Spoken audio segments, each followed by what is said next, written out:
Oh, sorry. Yeah, first let me introduce you what is RMSC. RMSC stands for Ramathibodi Medical Student Council, which is a student representative and support student. Yes, it's the logo. Next, we observed that declining engagement among RMC members is a weak problem. So we have to study it. So first, let me introduce you what is a weak problem. Weak problem is a complex issue influenced by multiple interconnected factors, making them challenging to address. And we use system thinking. What is system thinking? System thinking is a mindset focusing on the overall system rather than individual components. System thinking helps us to understand the relationship between factors and identifying leverage point for improvement. And we'll use system thinking tools by conducting a workshop, which is a group model building workshop. And the participant is 35 RMSC members from various roles. This is our workshop tools, which are Behavior Over Time Graph or BOT, or Causal Loop Diagram or CLD. What is behavior over time graph? Behavioral time graph tracks how key factors change over time, and by observing the trends, identifying when slope is shift. We uncover that some factors is influence this change. So we gain the factors from the slope that shift. Yes, and this is an example result from one of the group. You can see that the workload is on the axis, and when the workload increase, is in team recruitment phase, and when it decrease because of the task has distributed, and then in the exam phase, the workload of that person become increased again. So we gain some factors such as active member in team, internal management, or academic responsibility is affecting our system. Yes, and then we'll use those factors. There are some factors such like in the axis, such as workload or engagement, that we will group it and find the intercorrelated between it, and we will use CLD. What is CLD? CLD is a cost loop diagram we use to mapping relationship between factors that we get from BOT, and it will identify inverse and direct effects. Like when we exercise, it have inverse effect on obesity, and when you are eating, it has direct effect on obesity. And this is the result from the workshop. It's maybe so hard to look, so I have the one for you. Yes, this one we talk about. They have one loops that have something about workload, effectiveness of internal management, and proportion of active members. And there are other one in the below that have about mental status, burnout rate, and active member. You can see that the blue one and the plus is about direct effect, and the red one and the minus is about the inverse effect. And the factors are contributed together and form the loop like this.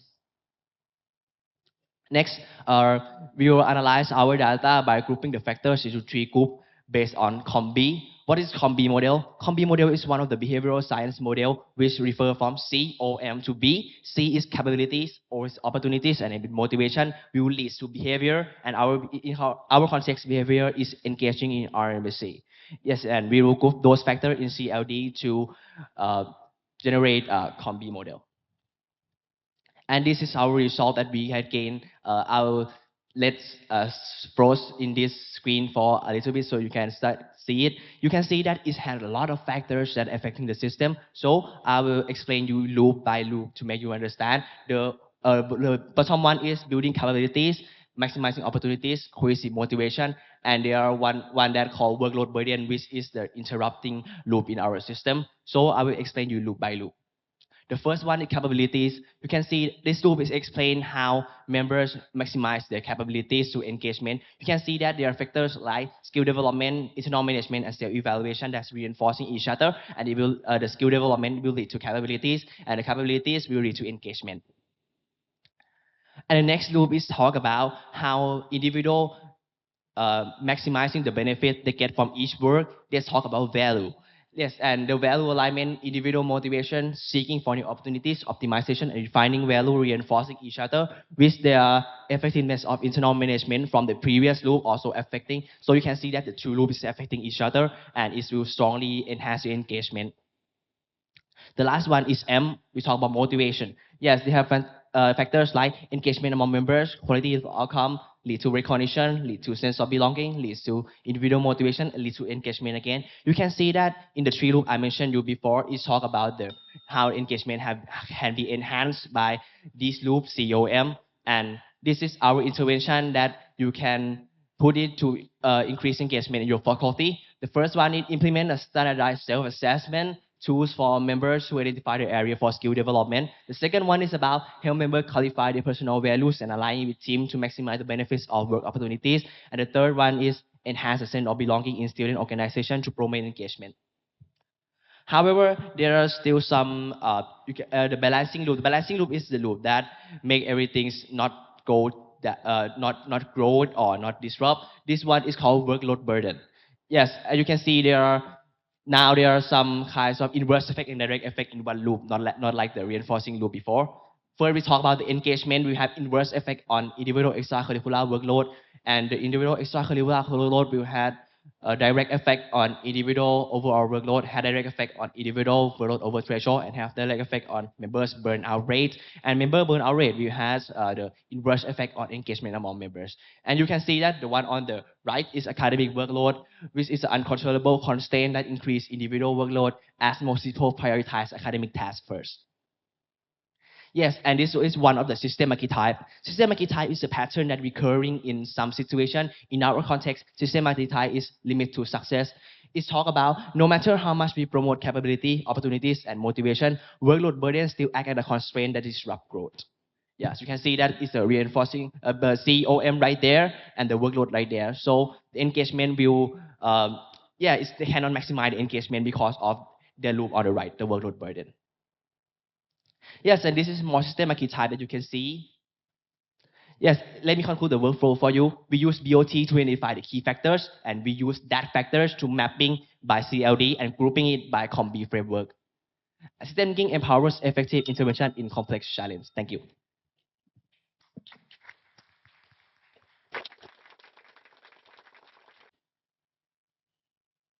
Thank you for the just like the interesting the topic. So I want to know about how the system thinking you apply to use not only when you uh, in the student council like that. So apply to use how to work or study in the clinical year or preclinical year. Okay, system thinking is some kind of mindset, so you can observe like a pattern. For me, I was just past the gross, the anatomy, and there's some recurring pattern that's happened to me over time. So I can see that when if my score is too bad, is maybe because of some factors that interfere it or in the some like the drug that I'm good at there are some factors like my interest or the sleep.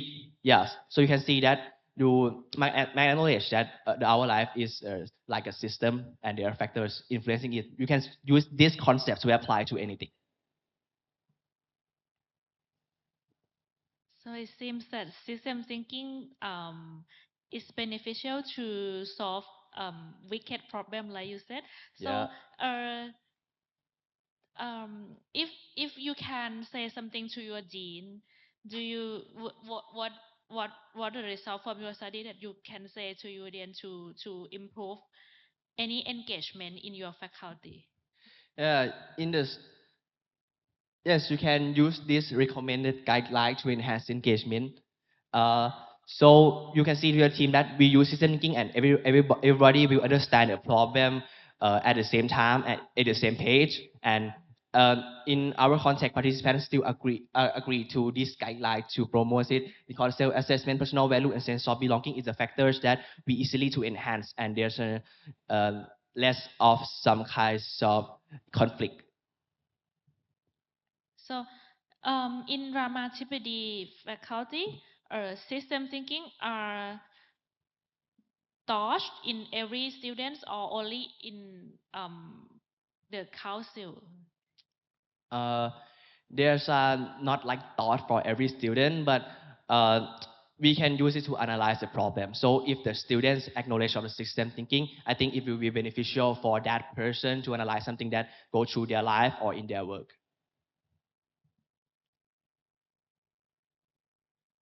So from your study, do you suggest the faculty to maybe train every students in Ramathibodi or every of your school of your faculty mates to can use this system thinking to solve their problems?